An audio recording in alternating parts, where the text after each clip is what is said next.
again everyone, Mel from Stocksbridge Guitar Tech. So here we are with lesson 2, the first lesson proper really, where we're going to learn those two chords I was just playing there, which are C major and G7. Now a few pointers before we actually learn the chords. First of all, make sure you're sitting comfortably with your guitar. Get comfortable with it. If it feels right on your left knee or your right knee, whatever, it doesn't matter. The important thing is that each time you practice with the guitar, you keep it in the same position. So if you have it on your right knee, make sure you always have it on your right knee and keep it tight into your body. Don't be tempted to try and lean forward to see what you're playing, or to tilt the guitar back like this. You'll just make life more difficult for yourself. You should really only be able to see the top string when you're looking down on the guitar.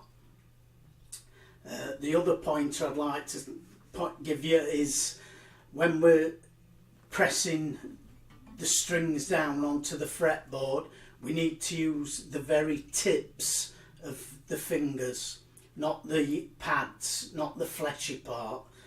Otherwise, if we're trying to sound 2 or 3 notes and we're using that fleshy part, we'll get that kind of effect instead of. So you need to bridge your hand around and make sure that you're using the very tips of your fingers just above the nail. And also make sure to leave some air between your palm and the bottom of the neck.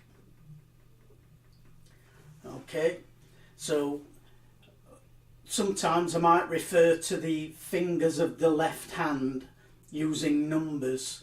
So if I do that, if I say first finger, I mean the index finger. Second finger is middle finger. Then third finger is ring, and fourth finger is pinky. But I'll try to remember to refer to them as index, middle, ring and pinky. We're only going to need 3 fingers for these first 2 chords anyway, and that's the index, middle and ring fingers. Alright, so we'll go to a close-up and we'll have a look at the C major first.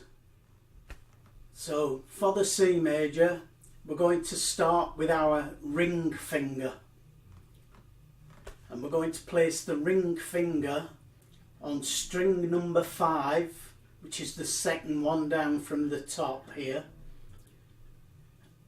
and we're going to put it in the 3rd fret. Now we only need to apply just enough pressure to make that note sound. So if you start off by lightly touching the string just behind the fret, don't play right on top of the fret or the note won't sound properly. It will sound like this, and we want this. So with the ring finger, just place that on the 5th string at the 3rd fret and just lightly touch it so that you're muting the string, and then gradually apply pressure until you get a note sounding like that. You'll find out that you maybe don't need as much pressure as you might think you do. You only need a little bit of pressure, so don't press too hard. You're just making life difficult for yourself. You're going to cause tension in your wrist. You're going to cause the note to go out of tune, because the harder you press it, the sharper the note will go. So nice and relaxed with the wrist. Ring finger, 3rd fret of the 5th string, which is there.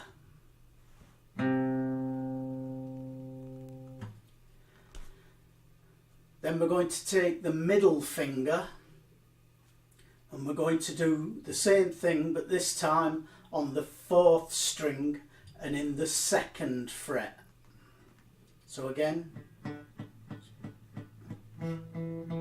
just enough pressure to make that note ring. And now try playing both of those fingers at once. And just practice that until you can get both of those notes ringing clearly. So if you're getting this effect, which you probably will do at first, it's because you're either pressing with the pad of your finger, you've got your finger too flat, or you're not bridging your hand around the neck enough. Also, make sure you don't have your thumb over the top of the fretboard like this. Your thumb should be sort of just above the middle of the back of the neck. So I'll just show you something like about there. We don't want it down here, and we don't want it up here over the fretboard.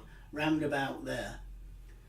Keep experimenting with moving your hand position until it feels comfortable to you and you can play both of those notes together.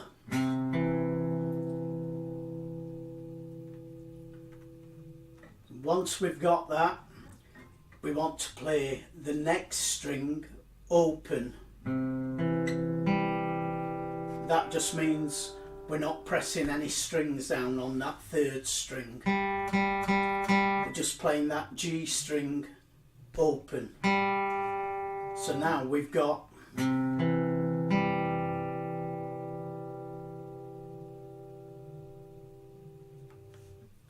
okay, and then the final finger, the index finger, we want to put that on the second string, the B string, in the first fret.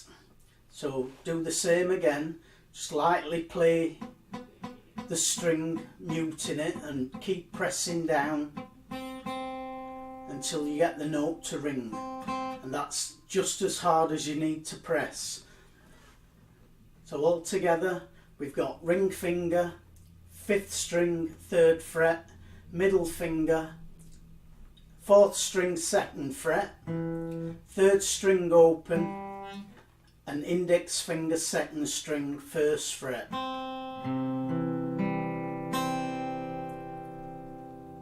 Once you have that, the only thing left to do is make sure that you can hear this high E string, which again is going to be played open.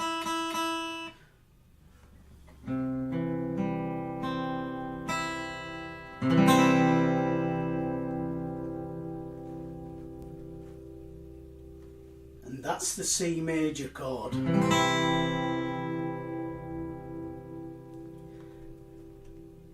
Now leave your hand in that position and we'll look at the G7 chord. So they're very, very similar in shape. They're basically the same shape.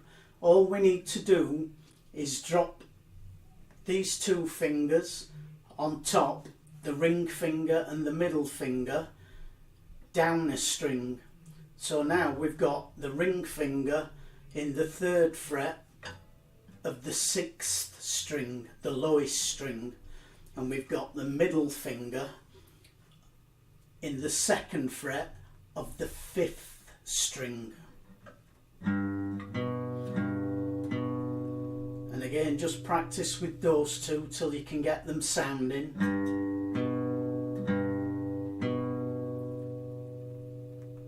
Now once you have that, the next 3 strings, the D, the G and the B, they're all open.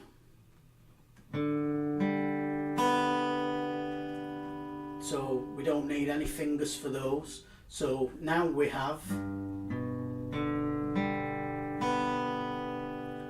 the only thing left to do is get this index finger on the high E string in the 1st fret.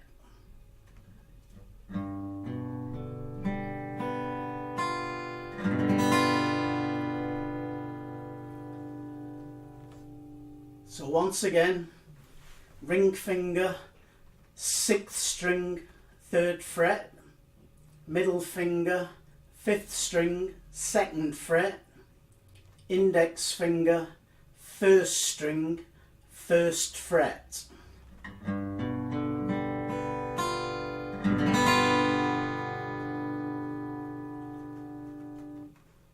And that's the G7 chord. And because these two are so similar in shape, you just drop in these top 2 fingers down a string, and then you take in the index finger up a string. So we're going like,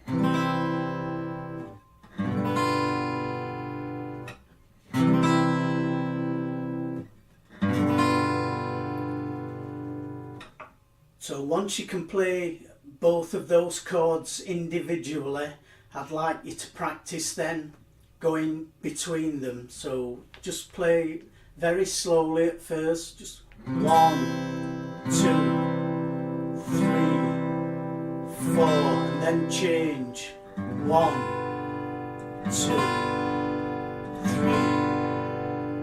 4,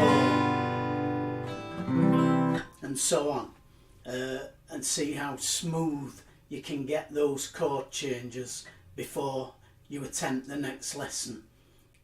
Alright folks, so that wasn't too difficult, was it? Well, actually it may well have been. It does seem difficult at first if you've never played guitar before, but it's just down to practice and technique. You will get there, because trust me, I've got very, very small hands, so if I can play the guitar, I'm sure anyone can if they practice and apply themselves. Just remember to experiment with the position of the guitar, the position of your right hand where it feels comfortable, and the position of your left hand. Try and keep your forearm more or less parallel to the floor. Remember to leave a little bit of air between the bottom of the neck and the palm. You don't want to be gripping the neck like a baseball bat. You want to keep nice and relaxed. Keep that wrist nice and relaxed so that you can bridge those fingers around and just use the tips of your fingers to play these chords. And you'll be playing them before you know it. So that's it for today's lesson. You've learned the C major and the G7 chords. Please join me for lesson number 3. We'll learn some more chords. Please remember to subscribe and click the little bell notification if you want to follow along with the rest of the series. Thanks for watching, and bye for now.